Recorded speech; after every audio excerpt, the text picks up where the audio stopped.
അപ്പൊ ഗൈസ് ഇന്ന് വെണ്ടക്കച്ചാർ ഉണ്ടാക്കാനുള്ള മൂടാണ് കേട്ടോ. അപ്പൊ അതിനുള്ള ആവശ്യമുള്ള സാധനങ്ങളാണ് ഞാനും യൂട്യൂബ് വീഡിയോസ് കൊണ്ട് ഉണ്ടാക്കുന്നു കേട്ടോ. അപ്പൊ ഇത് ആദ്യം ചൂടായ എണ്ണയിലേക്ക് നമ്മള് വെണ്ടക്കൊക്കെ നല്ല കട്ടാക്കി ഇട്ടിട്ട് നല്ല മിക്സ് ആക്കണുണ്ടായി. ഞാൻ ഇട്ടെടുക്കുമ്പോൾ അവസ്ഥ കാണും, അടപ്പിക്ക് വരെ വെണ്ടക്ക വയ്ക്കണം. ചെമ്മണം മാറിയിട്ട് വെണ്ടക്കയിൽ നമുക്ക് മിക്സ് ആക്കുന്ന പൊടികളൊക്കെ ചേർക്കണം. എന്താണ് ഈ പച്ചമണം എനിക്കൊരു യാതൊരു പിടിയില്ല.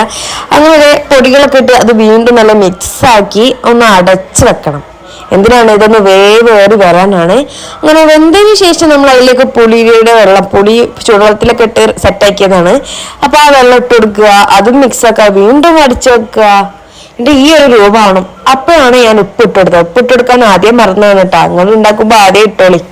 പിന്നെ എന്തോ ഭാഗ്യത്തിന് വെണ്ടക്കൊക്കെ എന്താ മൂത്ത് തുരപ്പനായിക്കണം. അതുകൊണ്ട് എന്താണ് ആ ഒരു ഫ്ലോ വരുന്നില്ല. ടൈലേക്ക് ഇത് അടിച്ചു വെച്ചിട്ട് പിന്നെ എന്താ ചെയ്യാ, നമ്മൾ ഗ്യാസിൽ പോയി കുറച്ച് കടകും കറിവേപ്പിലൊക്കെ ചൂടാക്കി അതിന്റെ മേലെ ഒഴിച്ചെടുത്ത് നന്നായി മിക്സ് ചെയ്യുക. ഇപ്പോഴൊന്നും ഇഷ്ടപ്പെട്ടിട്ടില്ലെങ്കിലും അവസാന പാത്രത്തിലാക്കി കാണുമ്പോൾ ഒരു സമാധാനം.